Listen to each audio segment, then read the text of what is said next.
Hey, this is Ryan again, back with another bike check. This one is of the a hardtail. So you can stop watching now if you're not interested in hardtails, but it's an interesting one. So this is a 2016 Chromag Rootdown BA. It's a 29. I've built it up as a 27.5 plus. It's running, let's see, let's start with the wheels. It's running Minion DHF 2.8 front and Maxxis High Roller 2 27.5 by 2.8 rear.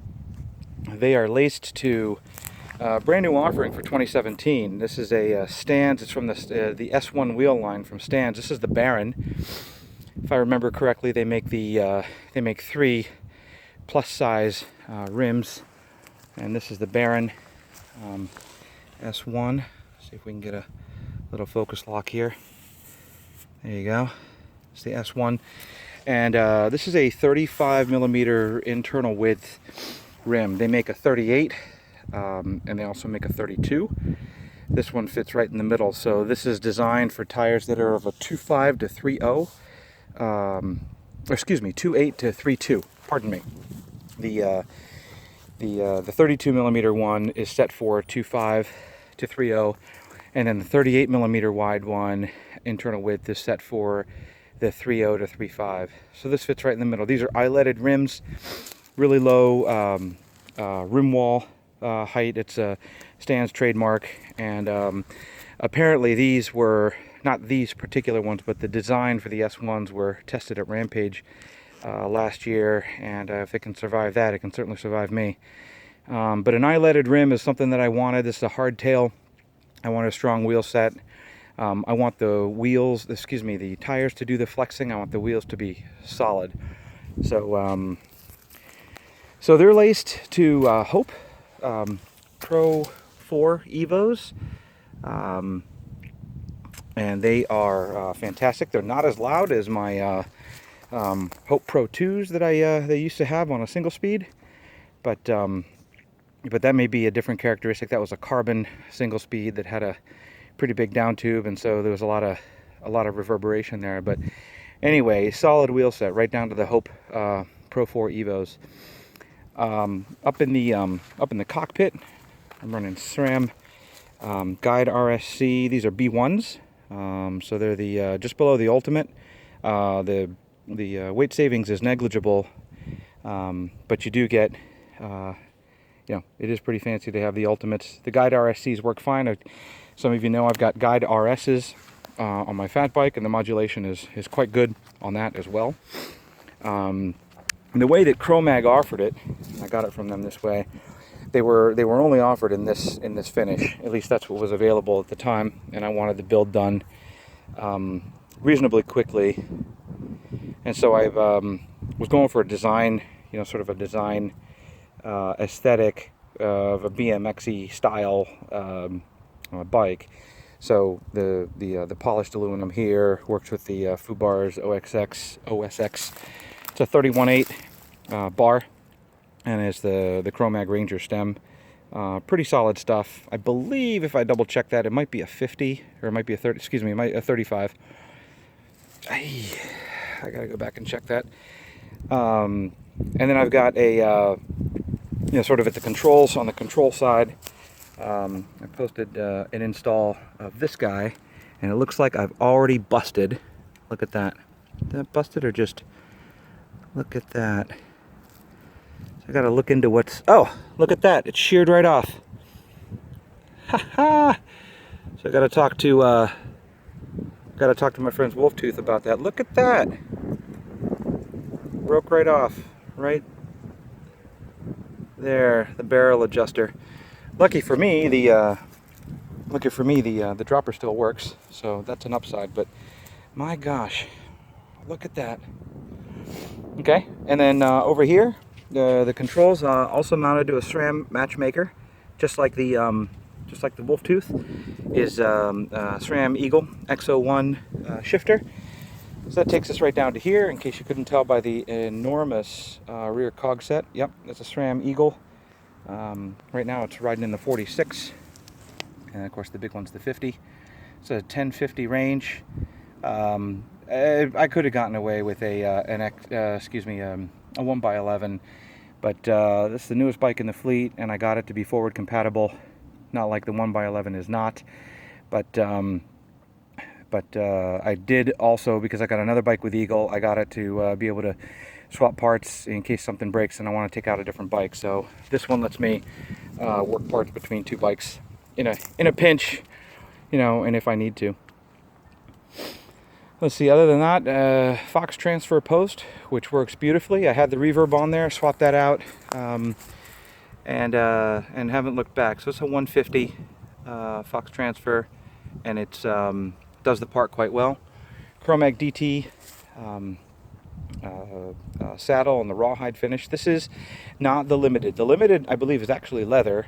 It's much better looking, but I suppose it'll also wear much faster. So this is a synthetic material, and it does the job nicely.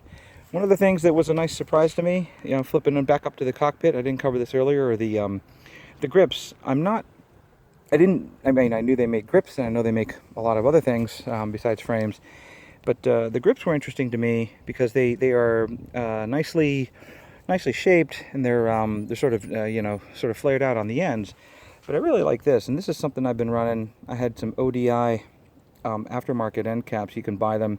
That basically is a solid end, so you don't have a plastic end here, where after you lose it after a few unplanned dismounts, now you're just taking core samples of the earth every time you drop the bike.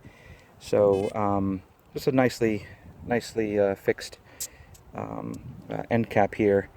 With just a little bit of a pinch here to get it to secure the grip. Excuse me. Backing off from that, you know, taking into account the bike overall, you should know that this is a 2016, but I did talk about the 2017 stands rims. So this 2016 is running a 66-degree head angle, and forgive me, I believe it's a 74 degree seat tube angle, and these are effective, not the actual. So it's what you would feel when you're on the bike. And the reason I bring this up is they made some adjustments. So for 2017, which is all I believe you can get right now, Chromag are stocking them, is a 65 degree head angle. It is built to properly accept a 275 plus as well as 29. So it's a 65 degree head angle on the 2017 with a 160 fork. So important to point out that this isn't an overforked bike. It was designed to accept a 160, and I think you can even do a 170. Chromag will let you do that. C-tube angles running on the new bikes, it runs 75 on the new bikes. You can check the specs on Chromag's website. Chainstay length stayed the same at 16.3 inches or 415 millimeters. The part that they changed, and probably worth pointing out here, is in the 2017s they fixed up what they call the yokel. I think that's what it's called. It's this nicely machined piece right here that connects the drive side chainstay to the bottom bracket shell, and they made that just a little bit more sculpted to accept a 275. I don't know what it did to chain line. I don't know what are the other measurement or geometric differences. I believe they are minute, if anything, between the 16 and the 17. But be that as it may, the 17 is designed to accept both wheel sets, whereas the 16 was not, although Chromag built me a 275 because some of their guys in the shop were running it as such, and the only thing that they needed to do, so I bought this built from Chromag, was a slight offset on the to the non-drive. Let me see if I can center myself here. A slight offset to the non-drive side, ever so slight, and a max of a 2.8 tire on the back, which is fine. I actually have intentions when Maxxis starts shipping. I think the winning combination is going to be a 2.8 in the front and a 2.6 in the back. I'm running 14 pounds in the front, and 15 in the rear on a day like this. It's soft, there's grip. I've got granite slabs I'm riding on, and so seems to be the sweet spot for me. Because of my weight and my riding style, I run quite a bit of rebound damping in the Lyrik fork. So again, this is a 160 with the charger damper, and see if I can get in there. I run a lot of low speed compression, and just to get the fork dive out of the way, and for it to be a non-issue. And then I run a lot of rebound. Really just a factor of how I ride and my weight and riding style. I am going to fiddle when we get into the on season. I've had this bike since November of 2016. It's now March, and I'm back to riding this as I'm on the shoulder season, coming out of winter and into spring. I'm riding between this and a couple of other bikes, but I'll start messing with the tokens when I get into some more big hit stuff, and less sort of cruising through the woods and just doing this for fitness while we're getting out of winter. In any case, I think I covered just about everything there is here. You can see I'm running the in the places where there's some black trim.